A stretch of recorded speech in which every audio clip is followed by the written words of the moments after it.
Ketika mitra bisnis saya mengatakan bahwa bagaimana kalau kita buat metaverse ibu kota penajam untuk kita presentasikan ke pemimpin tertinggi negeri ini, saya berkerut kening. Dia bercerita melalui HP di awal tahun baru ini dengan sangat semangat. Dimana kalau metaverse-nya jadi, maka rakyat akan lebih mendukung Penajam sebagai ibu kota yang sekarang banyak yang mencerca karena wilayah tersebut banjir, serta akan menjadi hambalang kedua karena memindahkan 5 juta orang tidak sederhana ke suatu daerah baru, serta membangunnya mahal dan lama, keburu garing itu bangunan. Metaverse diharapkan bisa menjadi media pemahaman, semacam melihat dan hidup di dunia Sims, gamenya anak-anak itu. Dengan rakyat bisa jadi para avatar yang tinggal di sana. Terlihat sempurna idenya, namun mitra saya ini rasanya belum paham filosofi dari metaverse. Mungkin karena dia terlalu semangat mengingat sejak beberapa bulan yang lalu Mardigu Nation diluncurkan program di metaverse yang sedang dibuat yang akan memakan kira-kira waktu 1 tahun pembuatannya. Mardigu Nation itu bukan Mardigu,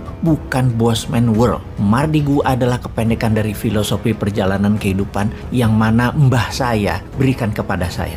Namun jujur belum bisa dijalani dengan benar. Karena nama adalah doa kan? Jadi yang penting sudah ada niatnya, sudah ada doanya. Mardigu aslinya adalah kependekan dari Margi Dining Gusti. Margi itu jalan, Gusti itu Allah. Arti sederhananya adalah jalan menuju Tuhan atau tarekat. Mardigu Nation adalah negara berjalan menuju Tuhan dan paling gampang mengajarkannya dengan experiencing, yaitu menggunakan metaverse. Dengan istilah lain, Mardigu Nation adalah Mardigu First, Mardigu Universe, dunia berjalan menuju Tuhan. Filosofi dari dunia metaverse adalah membuat dunia nyata yang saat ini kita tinggali, the real world, hanya sebagai tempat hidup, tempat yang sehat atau living space yang sehat. Kita hidup, makan, bekerja, menjadi dunia ini menjadi lebih luas. Namun 2 hal yang akan pindah ke metaverse yaitu dunia administrasi, dunia bisnis seni art, teknologi, dan perdagangan. Dan yang tertinggal di dunia nyata adalah rumah sakit, kesehatan, kafe, resto, gudang, pertanian, industri. Namun gedung kantor yang administratif akan musnah pindah ke metaverse. Alias kalau metaverse dibawa ke ibu kota yang baru yang 90% adalah kegiatan administrasi, maka semua itu bisa tidak jadi dibangun. Ngapain membangun dengan dana 1.000 triliun dalam 5 tahun ke depan bentuk fisiknya? Mending buat metaverse hanya 2 triliun kali. Pusat pemerintahan negara, pegawai departemen semua kerja dari manapun bisa tinggal dan matanya tinggal dikasih VR, helm ber-TV, alat komunikasi. Administrasi semua pindah ke blockchain. Dan kalau metaverse dijelaskan ke old mind, ya mulai semua kalau kayak gini dijelasinnya. Sekali lagi, metaverse akan menghilangkan gedung kantor, administrasi, dan tempat jualan retail dalam seketika yang memberikan kemudahan untuk hidup ke depannya dari sisi yang lain. Jadi mulai paham ketika kita mengatakan Penajam tak perlu dibangun sebagai pusat pemerintahan secara masif fisiknya, buat saja secara digital. Ini akan menohok old mind. Namun kalau old mind berani berubah menjadikan metaverse versinya, maka Indonesia akan menjadi negara pertama di dunia yang pusat pemerintahannya 100% digital. Itu sangar namanya. Oke deh sahabat, banyak yang masih wagu atau gamang dengan metaverse yang mungkin 10 tahun lagi baru bisa jadi secara nyata dan real. Jadi ingat-ingat seperti beli Bitcoin di tahun 2010.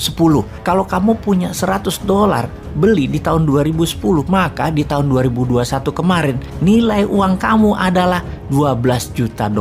Benar, naik 120.000 kali. Metaverse saat ini itu masih early adapter.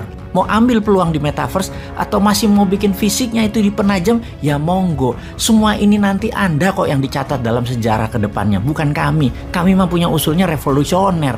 Jadi balik ke metaverse yang Mardigu Nation yang akan pakai emas alat tukarnya. Emasnya dinaran tentunya. Dan akan kita mulai dari Bali First dalam Mardigu Nation Universe untuk menjadi pemahaman sahabat supaya Indonesia nanti punya universe di metaverse. Diawali dengan Penajam First. Maka ini adalah penjelasan singkat apa itu metaverse agar Anda semua nggak pusing-pusing lagi dengan apa sih itu metaverse. Ini penjelasan sederhana ala Bosman. Di cara lama, bisnis dan kehidupan itu ada 1. Pasar atau tempat komunitas jual beli. 2. Pelaku pasar yaitu penjual dan pembeli. 3. Transaksi atau penjualan dan pembelian. 4. Catatan transaksi atau dokumen pembukuan. 5. Alat tukar atau mata uang atau currency.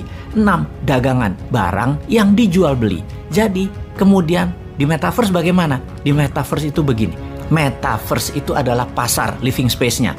Avatar itu mewakili pelaku pasar. Transaksi ya transaksi. Kemudian blockchain itu dokumentasi atau pembukuan. 5. Cryptocurrency itu adalah mata uangnya di metaverse. Dan terakhir, NFT itu barang dagangan. NFT itu bisa mandiri sebagai produk digital atau bisa juga sebagai avatar mewakili produk non-digital.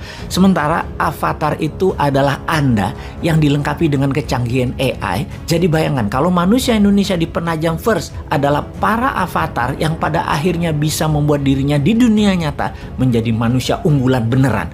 Karena dalam pikiran bawah sadar manusia, mereka tidak mengenal apa itu reality, apa itu imajinasi, yang kemudian oleh Walt Disney dikatakan, "My imagination create my reality." Selamat datang masa depan.